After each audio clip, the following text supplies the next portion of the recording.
नमस्कार। पॉलिटिक्स में आप सबों का स्वागत। भाई, ये बिहार है ना, ये पाटलिपुत्र है।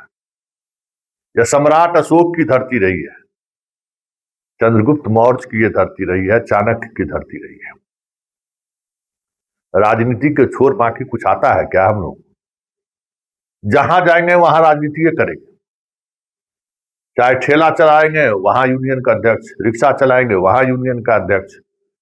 देखते ना, केरल में भी 3 सीट हम लोग लड़ रहे हैं, बिहारी। और जहां जाएगा बिहारी, तमिलनाडु में भी लड़ रहा है बिहारी भाई चुनाव। मतलब राजनीति हम लोगों के जो है ना डीएनए में है। इसलिए अक्सर जब बिहार की बात आती है ना, तो कांग्रेस भी असहज हो जाती थी और बीजेपी की तो बात ही छोड़ दीजिए। कितने दिनों के बाद सत्ता हाथों में दिख रहा है।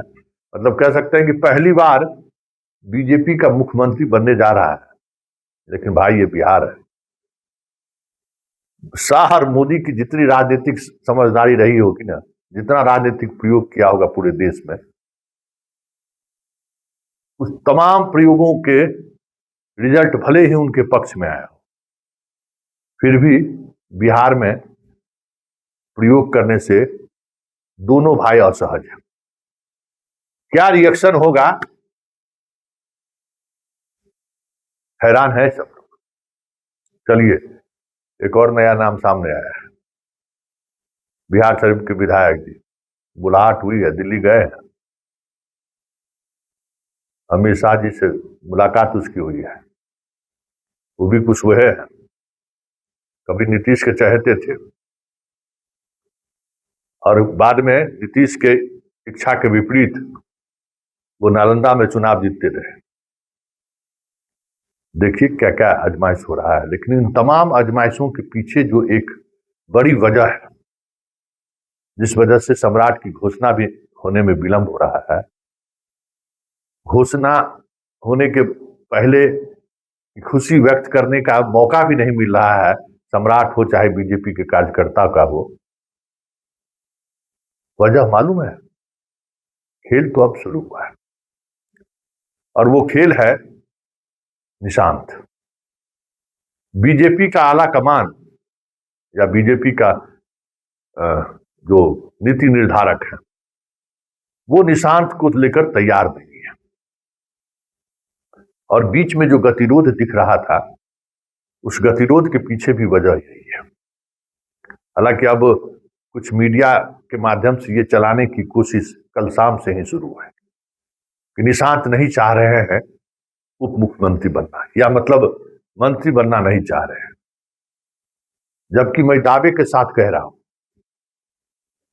कि जब यंगस्टर विधायकों ने जब इस मुहिम की शुरुआत की थी कि निशांत को मंत्री बनना चाहिए, मतलब मुख्यमंत्री बनना चाहिए, नहीं तो उप मुख्यमंत्री बनना चाहिए, तो एक नेता ने नालंदा और बिहार के सबसे युवा विधायक में एक विधायक को इतनी फटकार लगाई गई, इतनी फटकार लगाई गई कि आप सोच नहीं सकते। 2-3 लोगों को, नालंदा को भी, औरंगाबाद को भी, मुजफ्फरपुर को भी, कई जिले के युवा नेताओं को जबरदस्त फटकार लगाई गई। ये सब मत बोलिए। हालांकि फटकार लगाने वाले भी अब सोच रहे हैं, निशांत अगर नहीं आया तो फिर हम बीजेपी पर कंट्रोल कैसे रखेंगे? निशांत नहीं आया तो फिर पार्टी को कैसे हम लोग बचा पाएंगे? और जब पार्टी नहीं रहेगी तो फिर हम लोग कहां रहेंगे? तो सोच रहे हैं कि 29 तक या 30 तक हम लोग तो मलाई खाते ही रहेंगे, अपनी ही सरकार होगी, भले मुख्यमंत्री का चेहरा बदल जाए। लेकिन कोई जब आधार ही नहीं रहेगा, सब विधायक इधर उधर हो जाएगा, तो फिर वो मलाई वाला खेल कैसे होगा? क्यों हमें मलाई मिलेगा भाई? मलाई की हिस्सेदारी क्यों हमें दी जाएगी जब विधायक ही हमारे कंट्रोल में नहीं रहेगा? तो ये बात अब होनी शुरू हो गई, लेकिन बहुत देर हो चुका है, क्योंकि जिसके माध्यम से बीजेपी के केंद्रीय नेतृत्व इस मुहिम का ऑपरेशन चला रहे थे, वो बहुत दूर तक चले गए हैं। पार्टी संगठन जैसे लगता है कि जदयू जो है सो भाजपा और वामपंथी पार्टियों की तरह कैडर बेस्ड पार्टी है, संगठन ही उसका आधार है। संगठन में क्या रखा हुआ है, क्या है संगठन? एगो जिला अध्यक्ष भी ठीक से चुन पाए हैं लोग? प्रदेश अध्यक्ष की तो बात ही छोड़ दी। प्रदेश अध्यक्ष हो चाहे जिला अध्यक्ष हो, किसी की कोई अपनी औकात है? संगठन जैसी कोई बात है क्या? तो संगठन में क्या करेगा निशांत? लेकिन बात तो अब दूर तक चली गई है। अब ये सोचने वाले, ये चाहने वाले भी अब उस स्थिति में नहीं है कि निशांत को डिप्टी सीएम बनाकर पार्टी को बचा ले, बीजेपी पर एक प्रेशर ग्रुप का बनाए रखे। क्योंकि बीजेपी ये मान रही है कि अगर निशांत डिप्टी सीएम बन गया तो फिर नीतीश की तरह जो है सो निशांत को भी ढोना पड़ेगा, उसको अलग हम नहीं कर सकते। और जब हम नीतीश को अलग कर ही दिए, सत्ता हम उससे हाथों से ले ही लिए, तो फिर निशांत की जरूरत क्या है?